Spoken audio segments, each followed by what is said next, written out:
Hey all, I am not really a content creator. I'm not even someone who really posts on social media or anything like that, but I just feel a need to kind of do a PSA and get the message out there. Um, I became addicted to a substance called 7-O. It's a alkaloid rarely found in kratom. Like you could never through normal kratom, you never really feel it. So they synthesize it and sell it. And it is a super strong opiate, and it does more than just your opiate receptors too. It kind of has antidepressant properties too. So basically, it feels pretty good. And I became addicted to it. I've never purchased an illegal substance, never done anything like that, but it completely consumed me. And when I say consumed, I mean like I made decisions that I never ever would have made. I every moral I had kind of went out the window in pursuit of this substance, and it's really scary because not only do you lie about it, to obtain it or get it, you believe your own lies. When you're addicted to something, your head is literally working against you, um, and it's really hard to break free of that. And I've gotten off of it a couple times. Um, and it's always something that gets me going back. I'm going in there buying a vape, and then I get a free sample of it, and I just compulsively say yes and take it. You really have to keep your guard up. I hear they're banning it places, but in Minnesota, at least, there's no ban yet. Um, it needs to get banned, just 100%. It is not a substance that can be purchased and consumed. Maybe I don't even think it's regulated enough where you could make it a prescription thing, but it is nothing but really evil. It's stronger than anything I've consumed. It has completely broken my will in almost every way. I actually had a moment of clarity this morning, and I decided to do something about it. There's kind of a cycle that you get in when you're addicted to this stuff. You make it 24 hours, then something happens and you need some to be able to perform, and then you got to go to work. So in order to go to work, I need to take some, but then uh in order to not need to take some, I have to not work. Like it's this vicious cycle, and every excuse you can think of pops into your head that you need it. Well, I'm my daughter's swim class. I have to use it. Why not just use a credit card? Stuff like that. Every moral you have goes out the window when you're suffering from an addiction like this. And I don't really know how it compares to harder substances, but all I know is I'm getting off of it. I'm about 12 hours out right now. Last time I consumed it was about 9 in the morning. It's 9:30 at night. I am using medicines to help get me through the withdrawal. I was taking thousands of milligrams a day, which doesn't actually even do that much more than a couple hundred milligrams a day. I would just was totally consumed by it. I had the illusion that I needed it, and I would do anything to get it. Um, so how am I getting off? So I basically put myself in an environment where I have no way to get it. I don't have a car. I don't have something in walking distance. Um, no Uber, no nothing like that. And you kind of need some support to be able to get off this stuff. I need someone to help me. If I need supplies, someone will bring it to me. But it's usually about 3 days. It takes me to break free from the stuff. The medicine I'm using, and again, I am not a doctor. Find what works for you. This is just what I'm doing. I'm using gabapentin in high doses. So effectively, I'm taking 300 milligrams of gabapentin every 30 minutes until I feel okay. I'm pretty out of it at the end of that, but it handles most of the symptoms.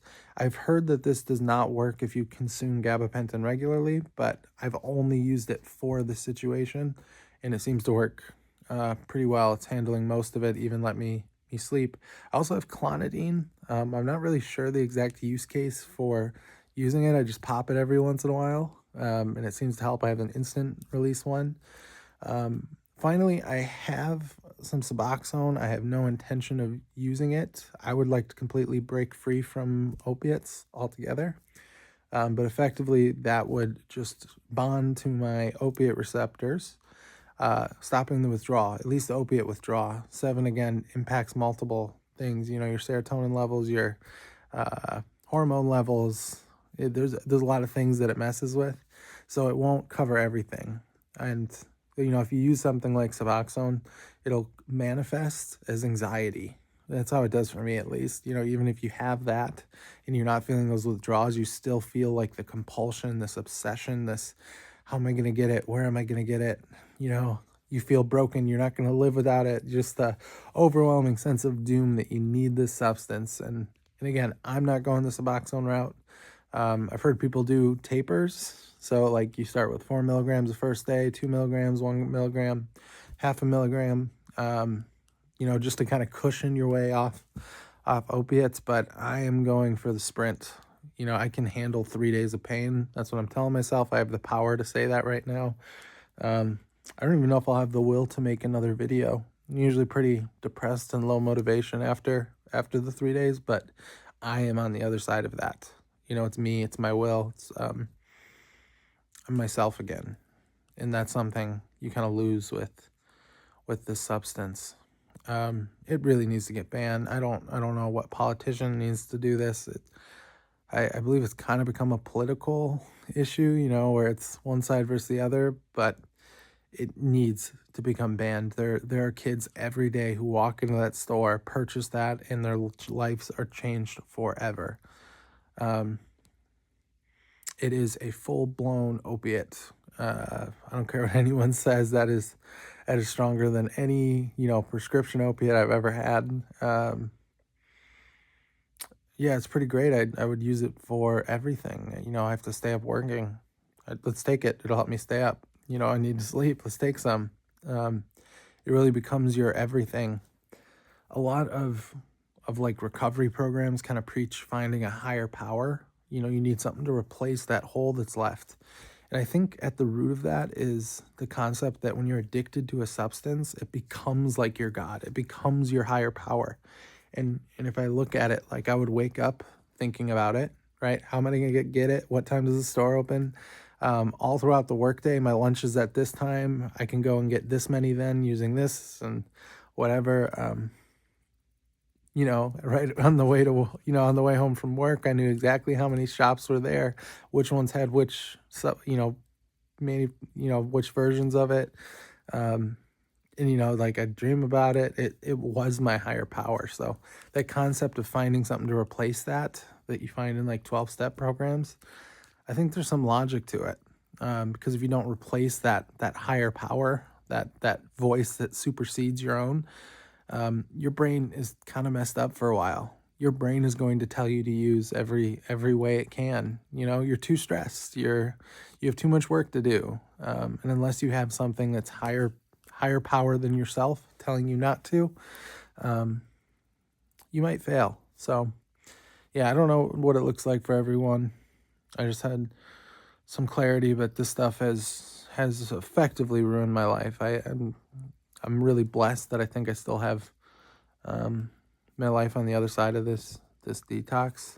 I really didn't want to put myself out there, but someone has to do this. In terms of detox, again, I've done this before. My symptoms are usually the physical, real acute withdrawals happen from hour 24 to about hour 55, something like that. And that is RLS, which is restless leg, like your whole body shakes and you know, some people would probably call it tweaking. That's a major symptom I have. I also can't keep anything down. So like water, I drink water, comes back up. Those are the main symptoms I had. And then the final one that usually lasts a while, you can't really sleep. You're so restless, your head's running, your body's in shock, basically. So you can't sleep. So I have some medicine I can take for that too. The one thing I would warn you is the RLS, the shakes, the tweaking. There's certain medications you'd think you would take to sleep, but because of how way they work, they're antihistamines, it actually makes the RLS worse. So the worst detox I had was actually taking antihistamines, like I think it was like NyQuil or Unisom. I was taking it all trying to sleep, and it turns out that that was what was making my RLS so bad. It like amplifies it for some reason. I don't know why, but again, just do your research. There's a lot of helpful people out there, like, and there's Reddit has a group for it. I probably technically copied the name for this YouTube channel, but again, this isn't about me. I just you can do this. You can quit. There's some place you can go to fix this. You just have to have someone to help you. Again, we can't really do this stuff alone. Our brain is broken. It does not work. So you need someone to help hold you accountable. And for me, that's usually getting past the first 3 days and then setting up some defenses after that. You know, I kind of get my strength back, my voice after the 3 days once it's out of my system. But after that, you know, I still need defenses. I can't go to the shops that sell this stuff, right? I'm going to end up buying it. I can't, there's a lot of things. I can't hang out with certain people that use it. You know, if I see the package, I'm going to pop it. I'm just going to. I just know it's like my body's on autopilot trying to chase this. And then the final thing is I suffer from something called anhedonia when I'm done with it. And what that is basically you have no dopamine. So when you wake up in the morning, you don't want to get out of bed. You have no motivation to do anything.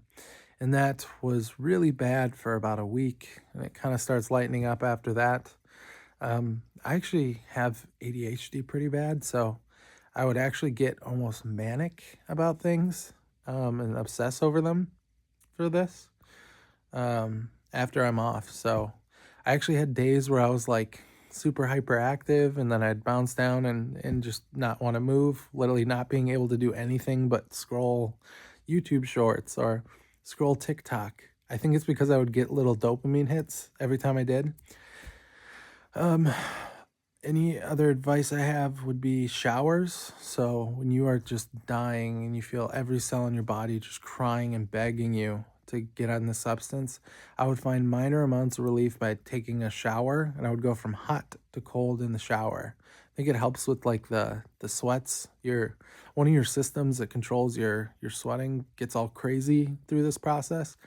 And so one of the things that helped me is when I took a shower, I would go from really hot to really cold, to really hot to really cold. Something about that just reset my system. It's one of the few things without medicine to sleep actually let me sleep for like an hour, and then I'd have to take another shower. I've heard other people talk about using THC. That's not for me. Basically, a large portion of this is a mental battle, right? It's just my head screaming, hey, go back and use. And I have to say, no, we're not going to. I can't do it if I want to. And taking that, I think, would amplify that for me. So that's not my route. And like there's vitamins that people recommend. Like I have magnesium to help with the RLS. I have vitamin C. I don't really understand. There's a couple different kinds that people talk about. People talk about taking large quantities of liposomal vitamin C beforehand, like loading it and taking insane quantities. And they describe that it almost makes the withdrawal non-existent.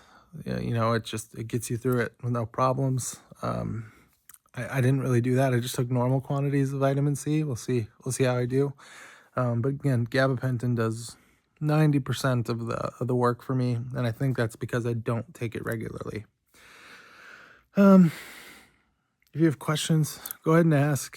I'll do my best to answer and try to help you.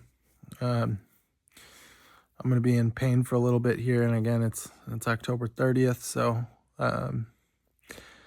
I'm hopefully going to make another video tomorrow, and I will probably not be as in good of shape, but you know, I'm really rooting for all of us. This stuff needs to become illegal. It has to.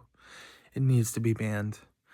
Again, I just feel so awful for the kids that walk in there and get sold it, and it changes their life forever. So, you know, give me some prayers, y'all. This stuff sucks. So, thank you all. See ya.